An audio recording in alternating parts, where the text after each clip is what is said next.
Hi అండి. Hi అండి. So మొన్న కాశ్మీర్‌లో జరిగిన దాడుల గురించి తెలిసిందే గదా! అవును. సో దాన్ని మీరు ఎట్లా ఖండిస్తున్నారు? దాని గురించి ఏమనుకుంటున్నారు అసలు? నిజంగా దాని గురించి మొన్న గూడా నేను మాట్లాడాను. అది చాలా దారుణం అసలు. అసలు మనము ఏందంటే ఒక మనిషిని ఒక నోరు లేని జీవాన్ని మనము చంపాలన్నా గానీ ఎవరన్నా చు చు చు ఏదైనా చేయాలన్నా గానీ మనకి జాలి కలుగుతది. కానీ అలాంటి ముండా కొడుకులకి వాళ్ళకి అస్సలు ఉగ్రవాదులు వాళ్ళు తీవ్రవాదులే కదా చంపింది. అయితే మొన్న జరిగింది చూస్తున్నప్పటి నుంచి మాకైతే మాటల్లో చెప్పలేకపోతున్నాము. ఇప్పటికే అందరూ ప్రతి ఒక్కరు దాని గురించి బాధ చిన్న పిల్లోళ్ళ దగ్గర నుంచి పాపం బాధపడుతున్నారు. అక్కడ పిల్లలు కూడా ఉన్నారు. మొన్న ఇన్సిడెంట్ జరిగినప్పుడు కళ్ళ ముందే లైవ్‌లో చంపుతుంటే వాళ్ళ ప్రాణం ఎట్లా కొట్టుకొని ఉంటది చెప్పండి అసలు. అవునా కాదా? ఇంకోటి వాళ్ళు అక్కడ ఇష్యూ ఏం జరిగిందంటే శాల్వాలు, షర్వాలు అమ్ముతారు. అక్కడ వాళ్ళు మిస్‌బిహేవ్‌గా మాట్లాడారంట మనోళ్ళని. మాట్లాడేసరికి ఏంటి ఇట్లా మాట్లాడుతున్నారు ఏదో క్వశ్చన్ వేసే వరకు వచ్చింది, అది కూడా వచ్చింది. కానీ అక్కడ మన గురించి కూడా అట్లా మిస్బిహేవ్గా కూడా మాట్లాడతారు. తక్కువ వాళ్ళేం కాదు ఎదవల వాళ్ళు. అయితే ఇంకోటి వాళ్ళు ఏమడిగారంట, ఆప్ ముస్లిం హై హిందూ హై అని అడిగారంట. వాళ్ళు ఏం చెప్తారు, మొత్తము ఆధార్ కార్డులు ఉంటాయి కదా వాళ్ళ దగ్గర, అవన్నీ తీసుకున్నారంట. తీసుకున్న తర్వాత వాళ్ళు హిందువులని తెలిసిన తర్వాత దారుణంగా కాల్చి అసలు ఏమంటారు అది దీపావళిలో అది టపాసులు కాల్చినట్టు మనుషులు కాల్చుస్తారు వాళ్ళు. మిషన్ గన్స్ ఏదో ఉంటాయి కదా వాళ్ళు, అది తీసుకొని కాల్చారని చెప్పి తెలుస్తుంది. పిల్లల మీద కూడా పిల్లలు జాలి ఏడుస్తున్నారు. మమ్మల్ని వదిలేయండి అని చెప్పేసి కేకలు వేస్తున్నారు అక్కడ. అయినా వాళ్ళకి జాలి కరుణ అనేది ఏమీ రావట్లేదు అస్సలు. ఇలాంటి వాళ్ళని ఏం చేయాలంటే ఇప్పుడు నరేంద్ర మోడీ గారు కూడా గట్టిగా మనం అందరం అన్ని ప్రపంచ దేశాలన్నీ ఇమ్మీడియట్‌గా రెస్పాన్స్ అయ్యి సో సింధు నది నుంచి ఇంకోటి కరెంటు బంద్ చేశారు, వాటర్ బంద్ చేశారు. అవునా కదా? మీరు ఇండైరెక్ట్‌గా వార్ డిక్లేర్ చేస్తున్నట్టు అని చెప్పేసి పాకిస్తాన్ వాళ్ళు అయితే అంటున్నారు. అవును. సో మరి ఇండియా నుంచి నరేంద్ర మోడీ గారు వార్ డిక్లేర్ చేసే ఛాన్సెస్ ఉన్నాయా? ఒకవేళ చేస్తే ఎట్లా ఉండబోతుంది సిచువేషన్? ఆయన వార్ వన్ సైడ్ అంటారు, డైలాగ్ మీరు వినే ఉంటారు. కానీ అది కానీ మాత్రం ఆయన తలుచుకుంటే మాత్రము, ప్రధానమంత్రి గారు నరేంద్ర మోడీ గారు తలుచుకుంటే మాత్రము ఏదైనా చేస్తారు ఆయన. అంటే ఈ వార్ అంటే అందరూ కలిసికట్టుగా ఏం చేయాలంటే, ఇప్పుడు వాళ్ళకి ఏంటంటే నరకం మన వాళ్ళు ఎంత బాధపడ్డారు. పిల్లలు తండ్రుల్ని కోల్పోయేసి పాపము అమ్మాయి భర్త 6 days అయింది.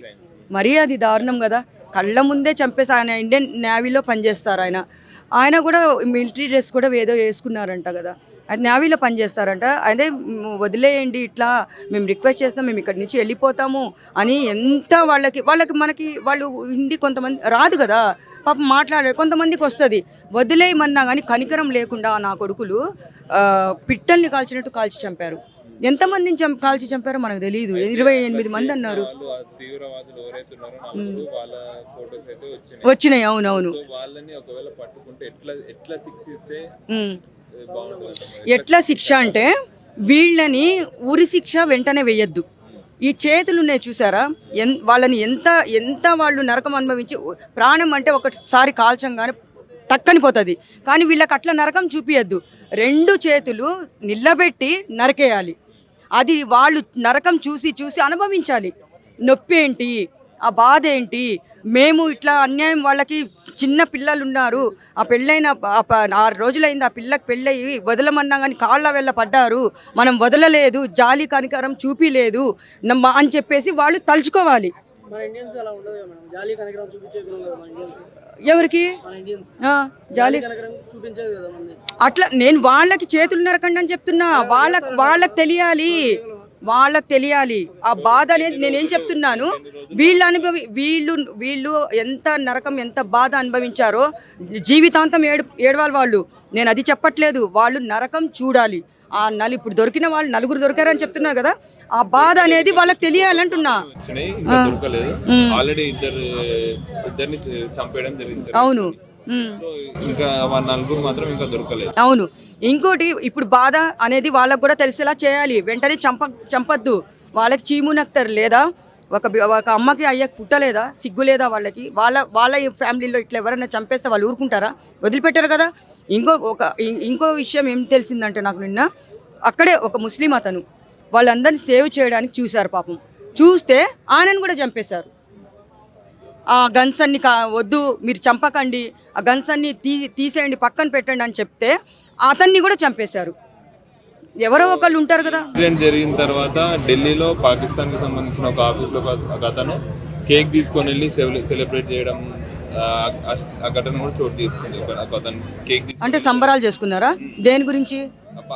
అటాక్ జరిగినందుకు ఇండియా టూరిస్ట్ అని పాకిస్తాన్ అంటే వాళ్ళని చంపితే వీళ్ళు కేక్ తీసుకొని వెళ్ళి సంబరాలు చేసుకున్నారా? ఎవరైనా తెలియలేదు. మరి వాడిని కూడా పట్టుకొని వాడిని కూడా కాల్చి చంపాలి కదా. మరి వాడికి సిగ్గు లేదా? మరి ఇలాంటి కేక్ తీసుకొని పోయి ఏమన్నా చంపితే కేక్ తీసుకొని పోయి ఇవి చేసుకోవడం ఏంటి, సంబరాలు చేసుకోవడం ఏంటి? తెలిస్తే మాత్రం వదిలిపెడతారా చెప్పండి? మరి ఇప్పుడు నేను ఒకటే చెప్తున్నాను, నరేంద్ర మోడీ గారు గట్టిగా మన ఏదన్నా తలుచుకుంటే ఏదో ఒకటి చేయగలరు, సాధించాలి. అందరూ కలిసికట్టుగా ఏకం అవ్వాలి. అప్పుడు వాళ్ళకి ఇప్పుడు కూడు కూడా లేకుండా చేయాలి. వాళ్ళకి ఇప్పుడు కరెంట్ తీశారు, వాటర్ బంద్ చేశారు కాబట్టి అన్నం కూడా ఫుడ్ కూడా లేకుండా చేయాలని నేను కోరుకుంటున్నాను. నేను బాధ అనేది వాళ్ళకు కూడా తెలియాలి. మనం ఎంత బాధపడుతున్నాము, వాళ్ళు ఎవరో మనకి సంబంధం లేకున్నా కానీ మన వాళ్ళని చంపారని మనం ఎంత బాధపడుతున్నాము, బాధ వాళ్ళకి తెలియాలి. ఆ టెర్రరిస్టులకి, ఆ ఉగ్రవాదులకు వాళ్ళకి తెలియాలి. సిగ్గు లేదు వాళ్ళకి, చీమురంత లేదా? వాళ్ళకి పిల్లలు ఉండే ఉంటారు కదా, భార్య పిల్లలు. అది చెప్తున్నా, గట్టిగా యాక్షన్ తీసుకొని అందరూ ఒక్కటైపోవాలన్నమాట. దాని గురించి సార్ నమస్తే సార్. నమస్కారం. ఇప్పుడు జమ్మూ కాశ్మీర్లో ఏదైతే ఉగ్రవాదుల దాడి జరిగిందో, సో దాని పరంగా మన దేశం మొత్తం మీద కూడా చాలా మంది దీని గురించి భయపడుతున్నారు. ఇక మీదట ఇంకెన్ని అటాక్ చూడాల్సి వస్తుందో అని. సో అసలు దీని మీద మీ అభిప్రాయం ఏంటి? ఉగ్రవాద దాడి అనేది పర్యాటకుల మీద ఏదైతే జరిగిందో దీన్ని భారతదేశం కాదు యావత్ ప్రపంచం మొత్తం తీవ్రంగా ఖండిస్తున్నది. ఎక్కడ ఉగ్రవాదులైనా ఉగ్రవాదులే. ఈ ఉగ్రవాదులని కూకటి వేళ్లతో సహా పెకిలించి వేస్తేనే ప్రపంచం శాంతియుతంగా ఉంటుంది. అయితే ఈ దాడి ఏ విధంగా ఘోరంగా జరిగిందో, దీని వెనకాల ఎవరున్నారో, ఈ పాకిస్తాన్ అన్నట్టు అందరికీ తెలిసిన బహిరంగ రహస్యమే. ఈ పాకిస్తాన్ని ఘోరంగా వాళ్ళ ఆర్థిక వనరుల మీద కానివ్వండి ఘోరంగా అటాక్ చేస్తేనే మనకి ప్రశాంతత ఉంటుంది. ఓకే సార్, ఈ అటాక్ మీద చాలా మంది చాలా రకాలుగా రియాక్ట్ అవుతున్నారు. సో ముఖ్యంగా AP deputy CM Pawan Kalyan garu ఒక మాట అన్నారు. సో దాడికి ప్రతి దాడి, రక్తాన్ని రక్తం, తలకి తల చేస్తేనే ఖచ్చితంగా ఇలాంటి వాటి ఇక మీద జరగకుండా ఉంటాయని. సో ఇది కరెక్టే అనుకుంటున్నారు? మనది భారతదేశం శాంతియుతమైన దేశం. ఈ మన దేశంలో ఇటువంటి వాటికి ఆస్కారం లేదు. కానీ మారిన పరిస్థితుల రీత్యా ఏ విధంగా పరిస్థితులు అయితే మారినాయో దాని ప్రకారం పవన్ కళ్యాణ్ గారు ఏదైతే చెప్పారో ఏపీ డిప్యూటీ సీఎం గారు, దాన్ని పూర్తిగా సమర్థిస్తున్నాం. దాడికి ప్రతి దాడే సరి అయిన మార్గం అనేది మా యొక్క అభిప్రాయం, నా సొంత అభిప్రాయం. ఓకే సార్, ఇప్పటి వరకు ఎవరైతే దాడికి పాల్పడ్డారో ఒకవేళ వాళ్ళు దొరికితే వాళ్ళకి ఎలాంటి శిక్షలు వేస్తే ఇక మీద ఇలాంటివి ఆగిపోతాయి అనుకోవచ్చు? వాళ్ళు దొరికిన ఇమ్మటే మనకు తెలిసిన విషయం ఏంటంటే, ఇంతకుముందు రాజులు శత్రువులను పట్టుకున్నప్పుడు తీవ్రంగా ఘోరంగా వేళ్ళకి వేళ్ళు నరుకుంటా ఏ విధంగా అయితే హింసించి వాళ్ళని చంపారో ఆ విధంగానే వీళ్ళని ఉరి తీయడమో లేదా రోడ్ల మీద పబ్లిక్లో షూట్ చేయడమో కాదు, చిన్న ముక్కలుగా నరుక్కుంటూ పోతేనే ఎదుటి వాళ్ళ బాధ అనేది వాళ్ళకి తెలుస్తుంది. ఇంకా చూసిన వాళ్ళకి కూడా ఏం తెలుస్తుంది అంటే ఈ విధమైన చర్యలు చేస్తే ఇంత ఘోరమైన శిక్షలు ఉంటాయా అన్నట్టు అభిప్రాయం ఏర్పడుతుంది. వాళ్ళు కూడా ఇటువంటి దుస్సాహసం చేయడానికి సాహసించారు. నరకం చూపించారు. సో మొన్న ఇండియా పైన జరిగిన టెర్రరిస్ట్ అటాక్ తెలిసిందే. సో దాని వల్ల మోడీ ఇమీడియట్ యాక్షన్ కొన్ని తీసుకున్నాడు పాకిస్తాన్ అగైనెస్ట్ గా. సో దాని వల్ల అవి మీద అట్లా వాటర్ ఆపడంతో ఇండైరెక్ట్ గా వార్ ప్రకటిస్తున్నట్టే అని చెప్పేసి పాకిస్తాన్ వాళ్ళైతే చెప్తున్నారు. సో మరి ఎట్లుండబోతుంది? నరేంద్ర మోడీ వార్ డిక్లేర్ చేస్తారా, చెయ్యరా? వార్ డిక్లేర్ చేస్తే ఎట్లుండబోతుంది? నరేంద్ర మోడీ గారు ఒక నిర్ణయం తీసుకున్నారంటే దానికి కట్టుబడి ఉంటారు. వాళ్ళు చేసిన దారుణకాండ అలాంటిది. మరి దేశంలో చొరబడి ఆర్మీ డ్రెస్ వేసుకొని వచ్చి మరి అది ఒక ప్రశాంతమైన వాతావరణంలో జ్వరపడి అక్కడ ఉన్న టూరిస్టులని కాల్చి దారుణంగా చంపారంటే, రెండోసారి వీళ్ళని వదిలేస్తే రెండోసారి ఇంకోటి అటాక్ చేస్తాడుగా, మమ్మల్ని ఏం చేయలేరని. వాళ్ళు మళ్ళీ సెల్ఫీ వీడియో చేసి మరి మీ మోడీకి చెప్పుకోండి అని వార్నింగ్ ఇచ్చారంటే ఎంత కంటకవరం ఉండదు. ఇలాంటి వాళ్ళు ఊరకనే వదిలిపెట్టకూడదు. దీన్ని ఎవరైతే వాళ్ళకి ఉగ్రవాదులకు షెల్టర్ ఇస్తున్నారో, మన దేశంలో ఎవరైతే ఉగ్రవాదులకి షెల్టర్ ఇస్తున్నారో వాళ్ళు కూడా శత్రువులే దేశానికి. ముందు ఈ దేశంలో ఉన్న ఎవరైతే ఉగ్రవాదులకు షెల్టర్ ఇస్తా, ఎవరైతే ఈ భారత్ మ్యాచ్లో ఓడిపోతే కేకులు కట్ చేసుకుంటా జెండా వదలు కొడుతున్నారు, ముందు వీళ్ళు ఉగ్రవాదులు. వీళ్ళని దేశ బహిష్కరణ చేయాలి. దేశంలో ఉంటే దేశానికి వెన్నుపోటు పొడిచే వాళ్ళతో డేంజర్ ఎప్పుడైనా. వీళ్ళని ముందు కంట్రోల్ చేస్తే, అలాగే వీళ్ళని కంట్రోల్ చేస్తే ఆ బయట నుంచి వచ్చే వాళ్ళు షెల్టర్ అనేది ఇస్తున్నారు కాబట్టి ముందు వీళ్ళని కంట్రోల్ చేస్తే అప్పుడు అది ఆటోమేటిక్గా ఆగిపోయింది. అలాగే ఉగ్రవాదులు పెంచి పోషిస్తున్న దేశాలను కూడా మా శత్రు దేశాల లెక్కనే ఆల్రెడీ వారు జరుగుతుంది పాకిస్తాన్కి. ఏదైనా కానీ మోడీ గారు దీనికి రియాక్షన్ అనేది ఉండిద్దని అనుకుంటున్నాను. సో ఎవరైతే ఆ నలుగురు తీవ్రవాదులు అయితే ఉన్నారో వాళ్ళ ఆచూకీ అయితే వాళ్ళు ఎవరు ఉన్నారో వాళ్ళ ఫొటోస్ అయితే బయటకు వచ్చాయి. సో వాళ్ళని పట్టుకుంటే ఒకవేళ వాళ్ళని ఎట్లా శిక్షించాలి? అసలు మన దేశం వైపు చూడాలంటే భయపడాలి ఒకరు, అంటే వాళ్ళని ఎట్లా శిక్షించాలి? ఈ నలుగురే కాదండి, ఈ నలుగురిని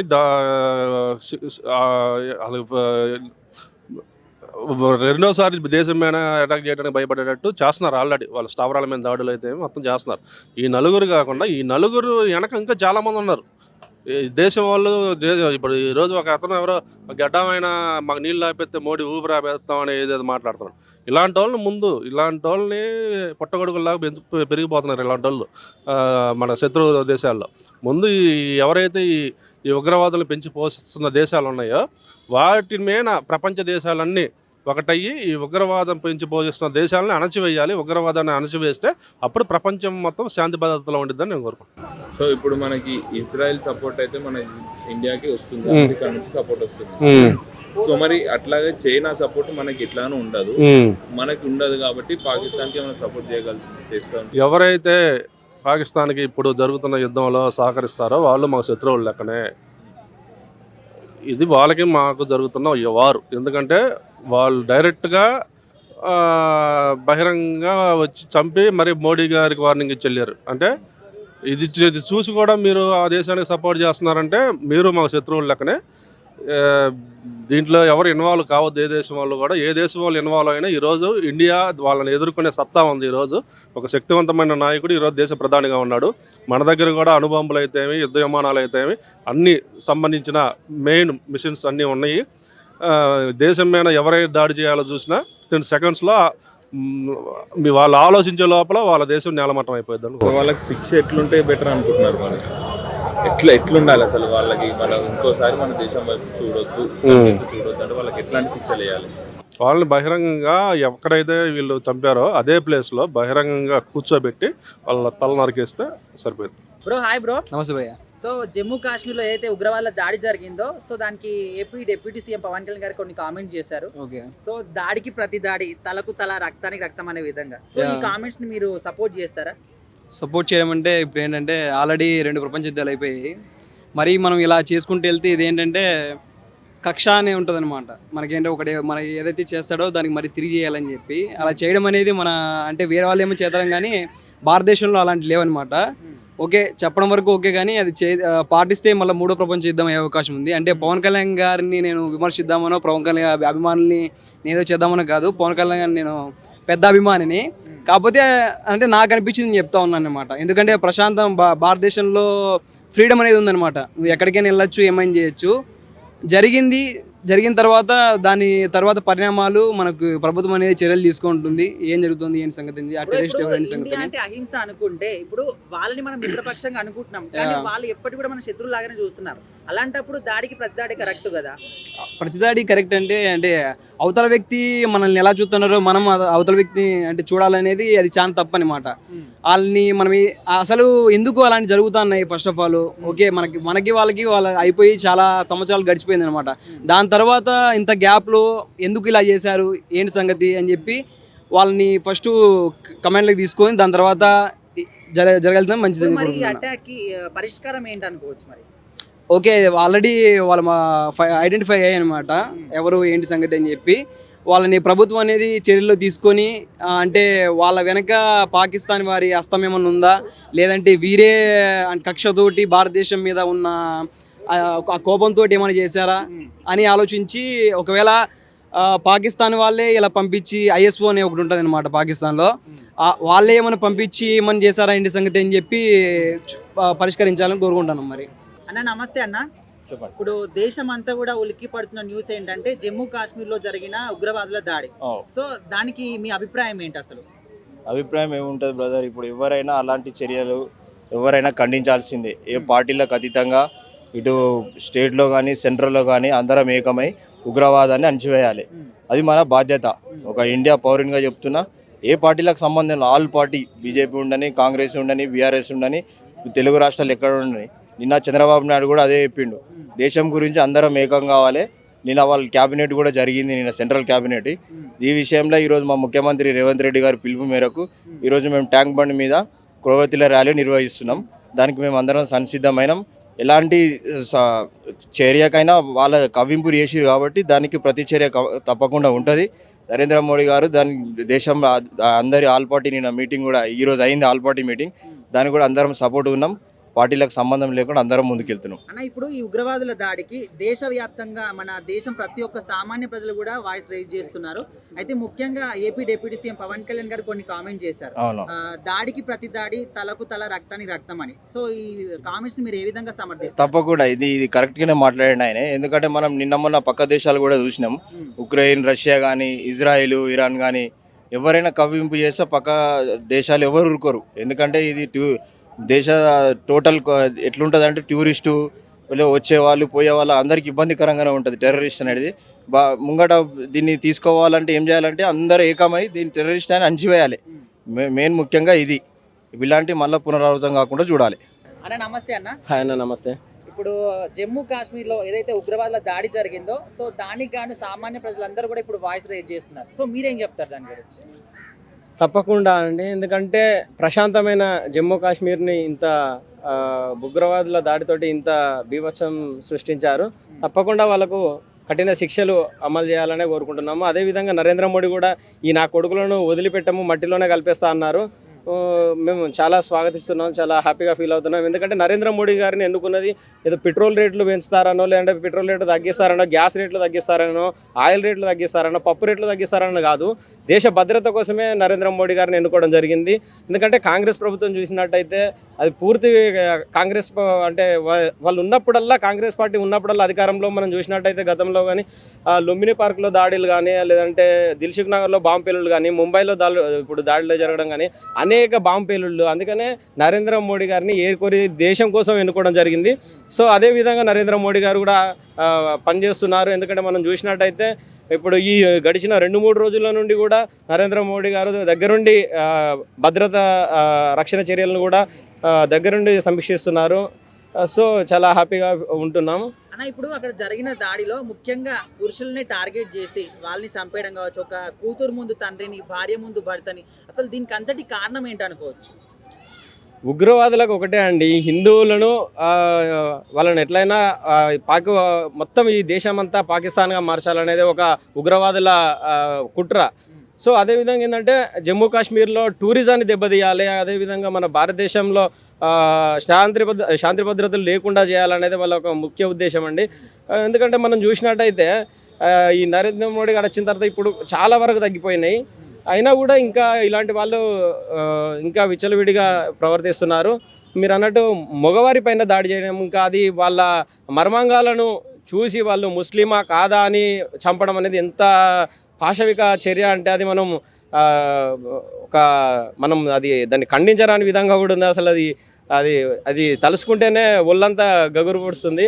ఇప్పుడు ఈ ఇష్యూ మీద ఎంతమంది వాయిస్ రేజ్ చేసినప్పటికీ AP deputy CM Pawan Kalyan garu మాట్లాడిన మాటలు అందరినీ ఆలోచింపజేస్తున్నాయి. ఎట్లా అంటే దాడికి ప్రతి దాడి, తలకు తల, రక్తానికి రక్తం అనే విధంగా కొన్ని కామెంట్ చేశారు. సో దీన్ని మీరు ఏ విధంగా సమర్థిస్తారు? తప్పకుండా అండి, అదే నరేంద్ర మోడీ గారు కూడా అదే చెప్పారు, ఈ నా కొడుకులను మట్టిలోనే కలిపేస్తామన్నారు. సో ఏదేమైనప్పటికీ మొత్తం భారతదేశం కూడా కోరుకుంటుంది ఆ 7 మందిని మట్టిలో కలిపేసే వరకు ప్రశాంతంగా అనేది ఇండియా అనేది ఉండదండి. ఎందుకనంటే ప్రతి ఒక్క భారతీయుడు కూడా కోరుకుంటున్నాడు ఎవరైతే ఆ దాడిలో పాల్గొన్నారో వాళ్ళందరినీ కూడా హతమారిస్తే కానీ ఈ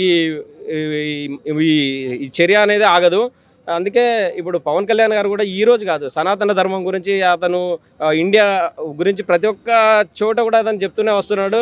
కేవలం ఆంధ్రప్రదేశ్ వరకే కాదు, ఇండియా బాగుండాలంటే నరేంద్ర మోడీ సహకారం ఉండాలి. అందుకే నరేంద్ర మోడీ గారికి పదే పదే పవన్ కళ్యాణ్ గారు సపోర్ట్ చేయడం జరుగుతుంది. సో ఏదేమైనప్పటికీ ఈ వీళ్ళను చంపేస్తేనే మనకు ఈ చర్యలు అనేటివి కూడా ఇంకా చాలా వరకు తగ్గుముఖం పడతాయి. ఇలాంటి చర్యలు చేపట్టాలనుకున్నా కూడా వాళ్ళందరికీ వెన్నులో వణుకు పుడుతుంది. ఎందుకంటే ఇప్పుడు ఒక పవన్ కళ్యాణ్ గారండి, చాలామంది క్రిస్టియన్ నాయకులు కూడా ఇప్పటివరకు ఇంకా సపోర్ట్ చేయడం లేదు. ఇండియా అంటే హిందూ, ముస్లిం, క్రిస్టియన్స్ అని చెప్తారు. ఇంకా వరకు కూడా క్రిస్టియన్ నాయకులు కూడా సపోర్ట్ చేయాల్సిన అవసరం ఉంది, ముందుకు రావాల్సిన అవసరం కూడా ఉంది. చాలామంది సో వాళ్ళపైన దాడి చేసిన వాళ్ళపైన శిక్షలు ఎట్లుండాలంటారు వాళ్ళు? మరణశిక్ష అండి, మరణశిక్షనే. అది ఎవరైనా కానండి, మరణశిక్షనే.